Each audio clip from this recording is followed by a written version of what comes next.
This is a review and first impressions of the EVO Rebel 2RS. A little bit about myself. I've been flying paramotors for 3 years now. I fly from home. I don't get out and fly with many people. I fly 4 or 5 days a week. My flights are normally 20 to 40 minutes long. I'll do a lot of 20 minutes before work flights, that type of thing. I'm not into acro. I prefer proximity flying, just low and popping up over tree lines, etc. I live in south central Florida, and so there's a lot of open pasture and woods and things like that. So it makes for a really great playground to fly paramotors. I ordered this frame and the frame only on September 18th and paid for it, of course, from Mark George at Paraswag USA. No issues, seems like a really good guy. I wanted to put together a second unit. I had been flying another unit, and several years ago, a couple of years ago I guess, I bought a light trike for this other unit, hoping that my wife would want to get involved in flying, and she didn't show any interest. So the trike just sat. I flew it, I don't know, 20, 30 times. I definitely prefer foot launch. So I had a spare motor and things like that, a spare harness, etc. So I was just looking for a good, nice frame to put a spare Moster 185 on. So that's what I did. But as I said, I ordered it on September 18th. Mark was expecting it to come in about 14 days later from Bulgaria. Unfortunately, with COVID and the shipping nightmares from overseas, it finally arrived on November 9th. Absolutely no issues. It was packaged nicely, no damage to the box, etc. Mark kept me informed pretty much, almost weekly throughout the whole process. Unfortunately, we live in a society now where everybody wants everything immediately. Amazon Prime, paying for fuel at the pump. Nobody wants to walk in and pay anymore. So, yeah, I mean, it was a long wait, but it was fine. I had something else to fly, so it really wasn't that big of a deal. The only issue I had was one of the D-ring shackles that go to the swing arms. That was missing, so there was 3 instead of 4. Not a big deal. I keep spare ones here in my shop, so that was not an issue. Putting it together, I mean, it's pretty straightforward. It's a stainless steel paramotor frame. The swing arms were already attached. Didn't have to do anything with that. It was literally just snapped together. As far as the net goes, it is the snap-on type netting that goes around the hoop, very similar to Parajet, with a single rope-style cinch buckle to tighten it. By no means does the net give the frame any more or any less strength. The frame is already strong as it is. The only issue with the assembly is, and it's really not an issue, is the 13mm bolts that come pre-installed. I'll try and flip this around a little bit so you can see it. And I am not a videographer, I'll just tell you that right now. But your motor mount bolts are right here where my finger is pointing. And you just have to get a small flat wrench, open-end combination wrench in there to tighten it. So you can't get a ratchet on, there's no room. Kind of a pain in the butt to get the bolt started, but like I said, it's not an issue. The bolts are provided, and the spacers, you put it, you slap your motor on it, and you're good to go. So that's the side view. So assembly, no issues whatsoever. The fuel tank. The fuel tank obviously is built into the frame, but it's not really part of the frame. It's just attached to the frame. It is a separate structure of the frame. I like the fuel tank. Some of the improvements they could do was at least put some hash marks of maybe liters. like I said, I don't fly long. I mean, an hour flight for me, I've pretty much, that's a long time for me. I'm not a cross-country guy.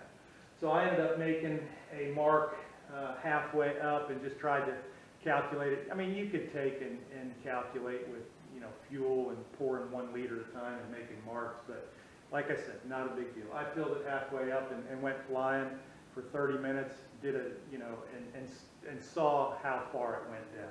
So no issues there. As far as filling it, that's a different story. I use the typical VP Racing cans with the flexible, and it fits, but it doesn't fit super snug, and it will splash. You need something that goes down in the top of the tank, just a little bit, so it doesn't splash back out at you. Not a big deal. Once again, throw a funnel up there, so not an issue. That's pretty much it with the assembly, etc. The weight. So I did not weigh it naked. I'm going to give you a true weight of what my unit weighs with the Moster 185.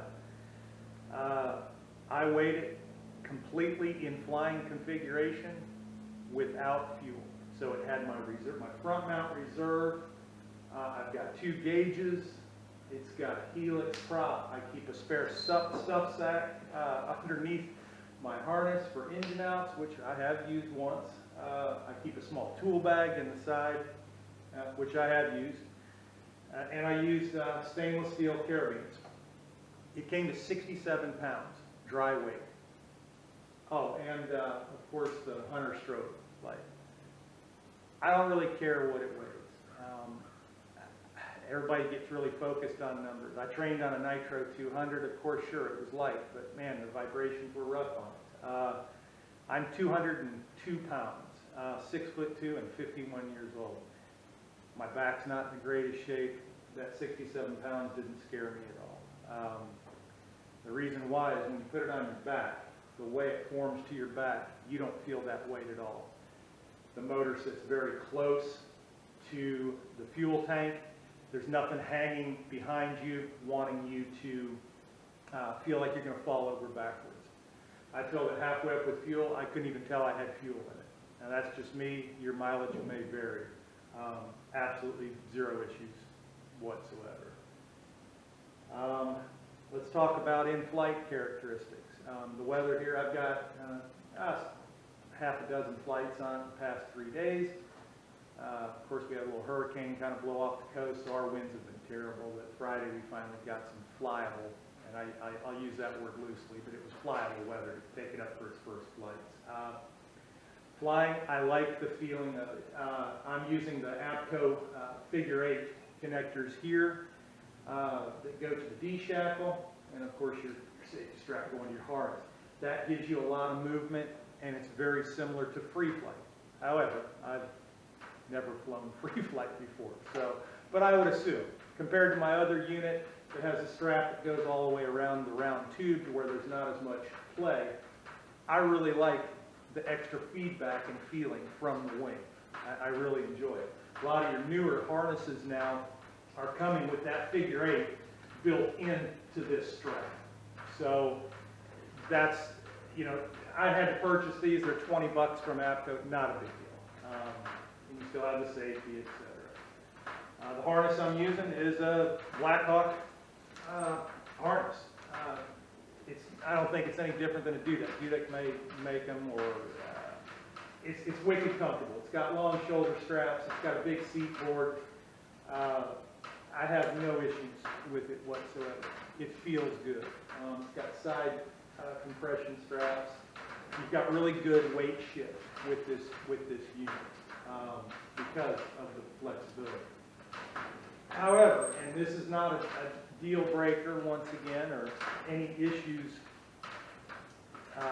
for me at least, is the torque compensation. They do offset the left hand swing arm about a half an inch. So that's supposed to be your torque compensation. And once again, like I said, I'm 202 pounds. Throw some, hiking boots and some clothes on me, and let's just say I'm 210. Before I strap into this. I've never had an issue with torque. With this motor, I do feel the torque. But it's simply pushing down with my left hip, and you can climb straight all day long. That's it. A little bit of weight shift goes a long ways. So once again, it's not a deal breaker. I know a lot of guys get hung up and they want to put lamels and everything else. I like things simple. I just want to go fly. I want something reliable that's going to hold together and just go fly. I think sometimes people try and overcomplicate things, and yeah, you just need a good frame, a good motor, good reliable motor, and to go fly. I enjoy flying. I like having 2 units now,